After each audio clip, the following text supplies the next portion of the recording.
Nesse ano nosso seminário. Vou começar falando sobre o tecido adiposo. Meu nome é Thaís.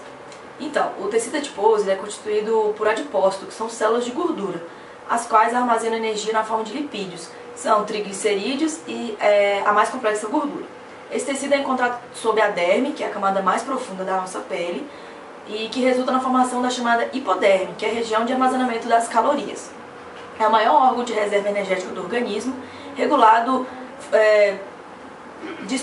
funcionalmente por nervos, hormônios e nutrientes, além de atuar como isolante térmico, fornecer proteção contra choques mecânicos e ser responsável também pela diferença no contorno do corpo entre as mulheres e os homens, mas esse tema será abordado futuramente. Apesar de todas as funções importantes, esse tecido em excesso ele pode ser indesejável, visto que o gasto de energia com as atividades diárias é muito menor do que a sua ingestão. As células adiposas elas estocam essa energia sob a forma de lipídios, depositando no tecido adiposo e formando o que a gente chama de pneuzinhos, né? Nos mamíferos, esse tecido é encontrado de duas formas, o tecido adiposo branco e o tecido adiposo marrom. Bom, o tecido adiposo branco, ele também é conhecido como unilocular. Ele serve basicamente como isolante térmico, almofada mecânica e, mais importante, como a principal forma de armazenamento de energia. Ele é chamado de unilocular, pois ele contém uma única gota de gordura. Grande parte do peso de um depósito de tecido adiposo branco é composto por lipídio. E dentre esse valor, praticamente 99% é de trigliceróis, que é uma molécula de glicerol com 3 ácidos graxos. O crescimento desse tecido ele pode ocorrer de duas maneiras. Por hiperplasia, que é o aumento no número dessas células, e por hipertrofia, que é o aumento do tamanho das células. Em adultos, a fase mais predominante é a hipertrofia. A hiperplasia ela já é maior na fase da puberdade e infância. Nessa fase, o cuidado deve ser muito maior.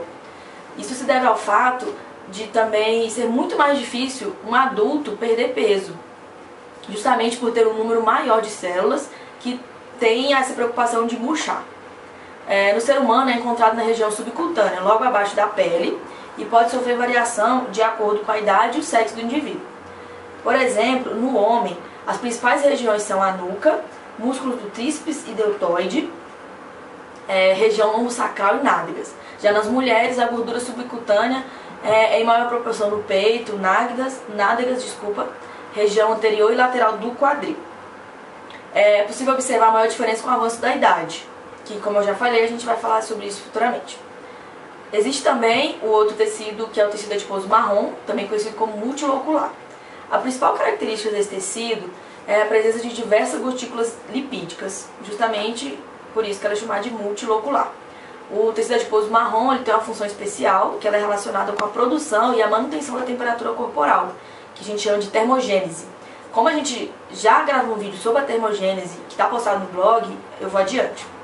No ser humano, praticamente não há nenhum depósito desse tecido, porém ele pode ser encontrado em fetos e neonatos, em recém-nascidos.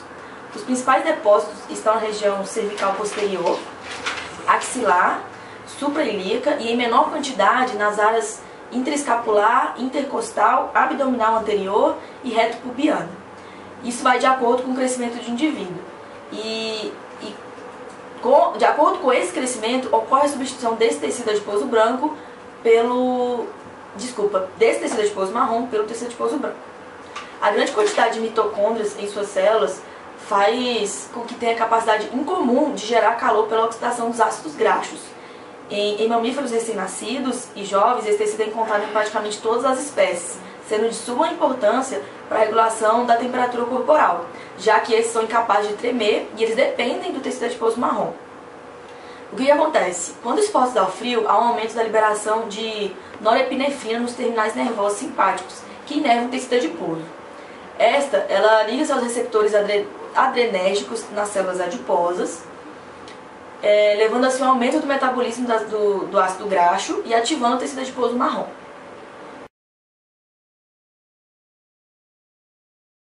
Bom, como vimos anteriormente, a gordura corporal ela fica armazenada em células adiposas, também chamadas de adipócitos, E essa gordura ela está na forma de triacilglicerídeos.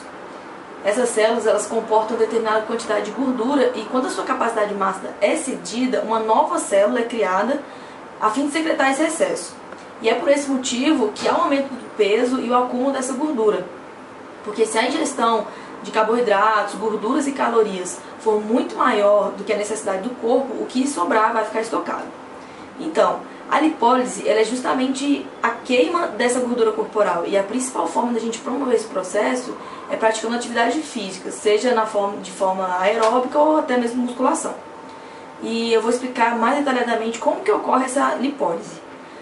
Então, a hidrólise dos triacilglicerídeos, ela ocorre através de 3 reações consecutivas, sendo catalisadas por suas enzimas, que a principal enzima é a lipase hormônio sensível, HSL, que como o próprio nome diz, ela é sensível a hormônios. Então, ela atua separando 2 moléculas de ácidos graxos do glicerol, e o resultado dessa quebra será 2 ácidos graxos livres e um monoglicerídeo, um glicerol e um ácido graxo. O ácido graxo, ele vai sofrer da enzima MGL.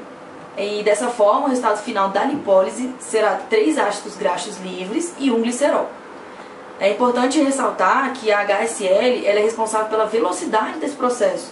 E ela é estimulada pelos hormônios GH, pelo glucagon, adrenalina, T3 e o T4. Logo após a degradação dos triglicerídeos, os ácidos graxos e o glicerol eles vão para a circulação sanguínea. Só que o glicerol ele não é aproveitado totalmente no tecido adiposo, porque ele não possui quantidade significativa da enzima glicerolquinase para ressintetizá-lo. E grande parte será captado pelo fígado, que será utilizado como precursor da gliconeogênese.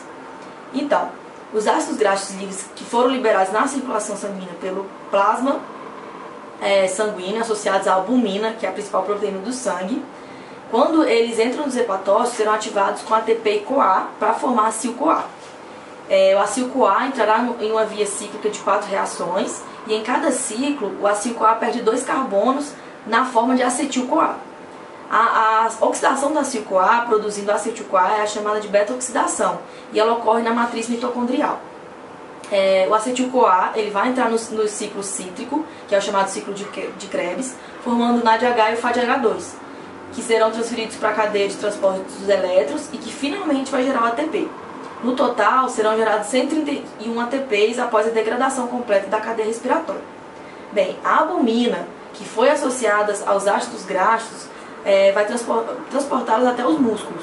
Mas se esses não forem utilizados como energia, vão retornar e serão reconstituídos como triglicerídeos. Em adultos, a maneira mais recomendável e muito comum que a gente sempre ouve falar para avaliar o peso corporal é o IMC, que é o índice de massa corporal, onde a gente divide o peso do paciente em quilogramas pela sua altura em metros elevado ao quadrado. O valor obtido a partir desse diagnóstico da obesidade é que acima de 25 já é considerado sobrepeso. Porém, outras características são importantes para a gente avaliar a repercussão dos riscos dessa doença, dependendo da predominância da disposição da gordura no corpo. A partir disso, a gente entende que existe a obesidade androide ou troncular, ou também centrípeta. Este tipo de obesidade, ela se dá quando o tecido adiposo se acumula na metade superior do corpo, sobretudo no abdômen. É típica no homem obeso, quando o paciente apresenta a forma corporal tendendo a uma maçã. Estudos demonstraram que essa obesidade está associada a vários distúrbios metabólicos, como dislipidemias, hipertensão arterial, doença cardíaca, intolerância à glicose e problemas pulmonares. A associação da obesidade a essas doenças está dependendo da gordura intraabdominal e não da gordura total do corpo. E também tem a obesidade ginoide. Neste tipo de obesidade, a gordura fica distribuída principalmente na metade inferior do corpo, particularmente na região ao nível do quadril, como glúteos e coxas. Ela é típica na mulher obesa e faz com que o paciente apresente uma forma corporal semelhante a uma pera. Ela está associada a um risco muito maior de artroses e varizes.